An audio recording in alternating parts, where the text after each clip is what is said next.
السلام علیکم ورحمۃ اللہ تعالیٰ وبرکاتہ۔ دیکھیں دوستوں، ہم ابھی تک مطالعہ کر رہے تھے حروف کا بیان۔ حروف کسے کہتے ہیں ہم نے اچھی طرح جان لیا ہے کہ جو لفظ اسم اور فعل نہیں ہوگا وہ حرف ہی ہوگا، ہے نا۔ ابھی تک ہم نے حرف کے 2 قسموں کا ملاحظہ کیا ہے۔ ابھی ہم تیسرے قسم کی طرف چلتے ہیں۔ تیسرے قسم میں پہلا لفظ جو آیا ہے میں بھی گیا تھا، یہ ایک جملہ، اس جملے کے اندر لفظ بھی اصل میں یہاں پر ہونا چاہیے تو لفظ ہی ہونا چاہیے، میں ہی گیا تھا ہی ہونا چاہیے، مگر ٹائپنگ میں مسٹیک ہونے کے بعد میں بھی لکھا ہے، یہ غلط ہے، آپ سب درست کر لیجئے۔ میں ہی گیا تھا، تو میں بھی میں جو بے ہے نا، بے کو کٹ کر دیجئے، اونلی ہے اینڈ یا، میں ہی گیا تھا۔ اس کے اندر جو ہی لفظ ہے وہ لفظ تخصیص ظاہر کرتا ہے، خصوصیت ظاہر کرتا ہے، speciality. Only I had gone, میں ہی گیا تھا، میں تو نہیں چلتا، آئی will not go, I will not go, میں ہی گیا تھا، میں تو نہیں چلتا۔ تو اس میں تو the word to is used for speciality, and like that the word he is used for speciality. Okay, and the next example is یہ بھی آیا تھا، even he had come۔ اس جملے میں بھی ورڈ ہے نا، یہ کریکٹ ورڈ ہے۔ اس میں جو بھی کا میننگ ہے، اس کا مطلب ہوتا ہے to, also, even he had come, he also had come, he too had come. okay میں بھی، تو اس کے اندر جو بھی ہے، یہ بھی کا میننگ کیا ہوتا ہے؟ خصوصیت، خصوصیت نہیں، شرکت کا معنی بتاتا ہے، یعنی he and she both had come. okay, he too had come, she also had come. میدان میں بکری بھی تھی، there were even goats into garden, into میدان، ground. okay, there were goat also in the ground. تو اس میں بکری بھی اور یہ بھی، the word بھی refer to شرکت، joining. And the fifth example is آہا کیا آم میٹھے ہے، آم کیا میٹھا ہے نا، آہا آم کیا میٹھا ہے، کیا میٹھا آم ہے نا، کیا میٹھا آم ہے، یہ ایک سینٹنس ہے، یہ استجابیہ ہے۔ استجابیہ مطلب ایکسکلیمیٹری سینٹنس، آہا۔ تو اس کے اندر آہا ورڈ ہے نا، آہا، یہ آہا ورڈ ایک ہمارا استعجاب، عجب، ہمارا یعنی تعجب کا اظہار کرتا ہے۔ آہ میں کیا کروں، تو آہ یہ کیا ہے؟ ایک درد، پین۔ ہمارے باڈی میں یا ہمارے جسم میں کہیں بھی درد ہو تو اس درد کو ظاہر کرنے کے لیے ہم آہ یوز کرتے ہیں۔ چھی، یہ کیا ہے؟ چھی جو ہے نا، چھی ورڈ، یہ نفرت ایکسپریس کرنے کے لیے، چھی، واٹ از دس۔ اوکے، سبحان اللہ، ویسی ایک بات ہوئی، ایسی ایک بات ہوئی، سبحان اللہ۔ سبحان اللہ مطلب کیا ہے؟ یہ ہمارا ہیپینس کو اور ہمارا کیا ہے، خوشی کو اظہار کرنے کے لیے، سبحان اللہ، یعنی تعجب کو اظہار کرنے کے لیے، تعجب کو اظہار کرنے کے لیے ایسی بات ہوئی، ماشاء اللہ، الامان، الامان، مجھے بچاؤ۔ تو یہاں پہ الامان، الامان، الامان، الامان۔ تو ہم کبھی کسی پرابلم ہوتے ہیں تو ہم کیا کہتے ہیں؟ Help me, help me, help me, help me, somebody help me, help me.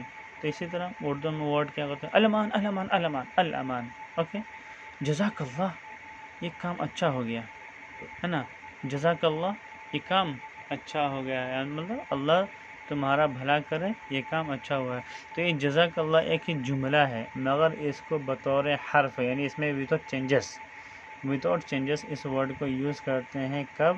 جب کوئی ہمیں ہیلپ کرے اس وقت۔ تو یہ سب ہم نے حروف کے بیان میں پڑھا کہ حروف 5 قسم کے ہوتے ہیں۔ ایک شرکت کے لیے فجائیہ اور ربط عطف تخصیص کے لیے استعمال کیا جاتا ہے۔ لہٰذا چلیے ہم قواعد دیکھتے ہیں اور اس کے اقسام کا ملاحظہ فرماتے ہیں۔ دیکھیے قاعدہ ہے، حرف وہ کلمہ ہے جس کے خود کوئی معنی سمجھ میں نہ آئے لیکن دوسرے کلموں یا جملوں کو آپس میں ملانے کا کام کرے۔ یاد رہے کہ حرف سے کسی زمانے کے معنی بھی نہیں ملتے ہیں۔ ٹھیک ہے، ہم نے اس کے بارے میں پہلے پڑھا ہے کہ حرف وہ ایک کلمہ ہے جس کا کوئی سیلف میننگ نہیں ہے، but it works to join a sentence with another, a word with another, and it has no connection with time. Okay, دیکھو حروف وہ 5 قسم کا ہے، یعنی حروف کے 5 اقسام ہے۔ پہلا قسم حرف ربط۔ حروف ربط ہم نے پڑھا ہے، وہ حرف ہے جو ایک اسم یا ایک اسم کو دوسرے اسم سے، ایک صفت کو دوسرے صفت سے ملانے کا کام کرتے ہیں، جیسے کہ تک، میں، کو، سے۔ اس حروف ربط کو ہم بھی ڈیوائڈ کر سکتے ہیں، حرف ربط، حرف جار، اوکے، اس طرح بھی ہم ڈیوائڈ کر سکتے ہیں۔ پھر علامت فاعل بھی اس طرح کہہ سکتے ہیں، علامت مفعول بھی کہہ سکتے ہیں، اور حروف اضافت بھی کہہ سکتے ہیں، یعنی الگ الگ ڈویژن میں۔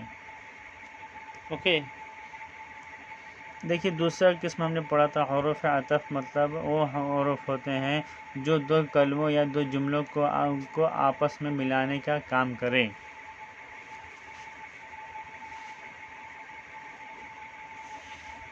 اوکے، یہاں پر دیکھیے حروف عطف اور حروف ربط کو دونوں ایک ہی جملہ میں دینا چاہیے تھا، یعنی ایک ہی معنی میں استعمال کرنا چاہیے تھا، مگر یہاں پر الگ الگ استعمال کیا گیا ہے، لہٰذا ہمیں سمجھنا چاہیے کہ یہ ایک ہلکی سے ایک چوک ہو گئی ہے کاتب سے۔ لہٰذا ہم اس پر دھیان نہ دیتے ہوئے ہم اپنے اصل موضوع کی طرف لوٹتے ہیں۔ ہمارا تیسرا قسم ہے حروف تخصیص، یعنی کسی کو اسپیشلائز کرنا، کسی کو ہائی لائٹ کرنا۔ حروف تخصیص وہ حرف ہے جو اسم یا فعل کے ساتھ مل کر خصوصیت کے معنی پیدا کرتا ہے، یعنی حروف تخصیص ایک ایسا لفظ ہے جو کسی بھی اسم یا کسی فعل کے ساتھ یا کسی صفت کے ساتھ جوائن ہو کر آتا ہے اور اس فعل کو اسپیشل بنا دیتا ہے۔ اوکے، میں ہی، یعنی آئی، اونلی آئی۔ دیکھا ہم نے ایگزام میں پڑھا تھا میں بھی گیا تھا، اور یہاں پر قاعدہ کے اندر کیا ہوتا ہے، ہی دیا ہے، دا ورڈ ہی۔ اوکے، تو وہ جو ایگزامپل ہم نے پڑھا ہے نا، اس ایگزامپل میں لٹل مسٹیک ہے، اس کو کریکٹ کر لینا۔ دیکھیے چوتھی قسم ہے حروف شرکت۔ حروف شرکت کا معنی، حروف شرکت وہ حرف ہے جو شرکت کے معنی پیدا کرتا ہے، یعنی کسی کام میں، کسی عمل میں یا کسی امر میں ایک شخص، 2 شخص، 3 شخص جب شامل ہو جاتے ہیں اور کہتے ہیں کہ ہم نے یہ سب کام مل جل کر کیا ہے، تب یعنی شرکت، وہ شرکت بتانے کے لیے، اشتراک بتانے کے لیے، مشارکت بتانے کے لیے جو ورڈ ہم یوز کرتے ہیں اردو لینگویج میں، اس کو ہم کہتے ہیں بھی۔ دا ورڈ بھی از یوز فار مشارکت ان اردو لینگویج۔ اوکے، اب دیکھیے ہمارا آخری اور 5واں اور آخری اگزامپل ہے حروف فجائیہ۔ حروف فجائیہ مطلب کیا ہے، جو ایسے حروف جو ہماری زبانوں سے یکایک، اچانک، بلا اختیار، بے ساختہ نکل پڑے۔ حروف فجائیہ وہ حرف ہے جو انسان کی زبان سے خوشی، جوش، غم یا کسی موقع مناسب پر بے اختیار و بے ساختہ نکل جائے، جیسے جزاک اللہ، امان اللہ، الامان، سبحان اللہ، چھی، آہا، ہے نا، ایسا ایک ورڈ ہے جو ہم کبھی کیا کرتے ہیں، کبھی ہم کو عطش آتی ہے، چھینک آتی ہے، تب ہم کیا کرتے ہیں چھی. جب کبھی ہم کو تصاؤب یعنی اوباسی آتی ہے تو ہم کیا کرتے ہیں. تو یہ سب ورڈ جو ہوتے ہیں یہ فجائیہ، اچانک، بلا ساختہ. اوکے، ریڈی میڈ کیا ہوتا ہے؟ ریڈی میڈ نہیں ہوتا ہے. اوکے، ایسے الفاظ جو زبان سے بلا ساختہ نکلے، بغیر وداؤٹ ریڈی میڈ، جو ریڈی میڈ نہیں ہوتے ہیں، ان ورڈز کو اردو زبان میں کہتے ہیں حروف فجائیہ. جس کی اگزامپل ہے ہم نے جزاک اللہ، الامان، سبحان اللہ، چھی، آہ، آہا، ہے نا.